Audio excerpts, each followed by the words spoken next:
Just a few days from now, we'll be getting a bill. We'll be receiving spending legislation that we'll be expected to vote on. That spending legislation, I predict, will be 2,000 or 3,000 pages long. It'll spend over $1.6 trillion. And it has yet to be seen by anyone. You haven't seen it. We haven't seen it. In fact, we don't even have top-line numbers for it yet. We're told it's going to be a great deal, that we'd have to jump at it, that it would make a lot of sense. I struggle with that. I also struggle with the suggestion that this is an appropriate activity for Republicans to eagerly engage in at the precise moment when control of the House of Representatives has just flipped from the Democrats to Republicans, and will be flipping as of noon on January 3rd under the 20th Amendment. So I struggle with the suggestion that it makes sense to do that. Gone back as far as the mid-1950s, since 1954, we've seen control of the House flip from one party to the other 5 times. Always in midterm elections during that time period. And during those midterm elections, when it flipped, there are exactly 0 examples of where the outgoing Congress passed a comprehensive spending bill in the lame duck session following that election, producing the majority shifting result. Why would we want to break with this precedent here? Why do that here? Look, the Democratic majority in the House and in the Senate that they've enjoyed for the last 2 years, along with the Democratic White House, has gotten a lot passed. They've accumulated about $4 trillion in new debt during that time period. They've spent an ungodly sum of money. They couldn't get their act together enough to pass a full fiscal year spending bill prior to the election. It was their choice. Not sure why they chose to do it that way, but they did. Having done that, I don't see any reason why Republicans should jump to their aid. Remember, they can't do this without Republican help, at least 10 Republicans in the Senate. I don't know why any Republican, let alone 10, would want to help them do that in that circumstance. There are those who say, well, it'll be too hard for Kevin McCarthy if we put these spending decisions on his shoulders as the new speaker early next year. Well, then I talked to Kevin McCarthy this morning after I heard a number of my colleagues saying that, and he said, nonsense.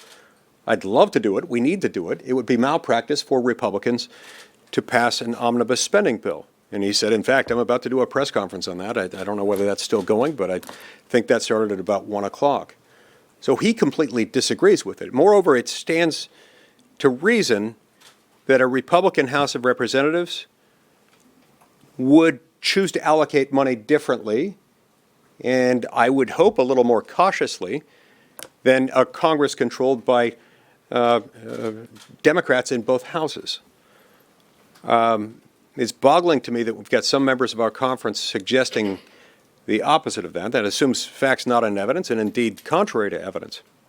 In any event, as Senator Johnson mentioned, we went to the floor last night to offer up my proposed continuing resolution, a short-term spending measure that would move the spending deadline out, not by a week, but by a few weeks, allowing the next Congress, assuming nothing happens between now and then, to replace it, to pass spending legislation to cover the balance of the fiscal year.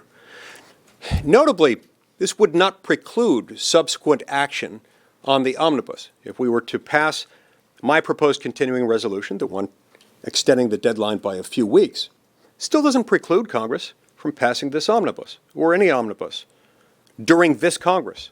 Now, I'm against it. I'm against doing that for the reasons I've articulated, and especially because I haven't seen it. None of us have seen it. The public hasn't seen it. The press hasn't seen it. I assume some on K Street might have seen it, but that is part of the problem. And it doesn't preclude them from doing that. What it does do is it allows, if we were to enact that, if we were to adopt it, unfortunately, the Democrats objected to it last night, but we have not seen the end of this. I'm going to keep offering it.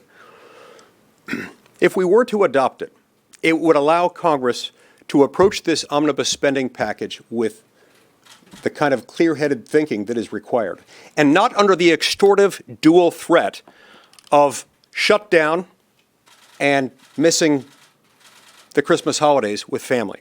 That's the dual threat that this kind of spending practice puts us under. That's why I'm very leery of any effort to push forward a one-week continuing resolution. Why? Well, because while it purports to, in its language, to stave off the risk of a shutdown, it in fact enhances, it substantially increases the threat of a shutdown. And that is not a bug, that is a feature. That's its purpose. The reason I feel comfortable saying that is that I've been here 12 years now. I've seen this happen year after year after year. You put an important must-pass bill, in this case a spending bill, without which the government will shut down. You put it right next to a scheduled recess. The more critical and valued the recess, the more potent the threat becomes. And then you move it even closer to that scheduled recess. In this case, a week closer to Christmas, taking it to December 23rd. That is designed by its very nature to carry out this extortive threat. You either vote for this or you're voting to shut down the government, and leaving as the only other alternative, other than a government shutdown at that point, working through the Christmas holidays and missing scheduled time with family. That's how they do this. So look, if Congress wants to pass an omnibus, it's not likely to get my vote. But we should at least allow our colleagues to do that with clear heads and not through this extortive threat.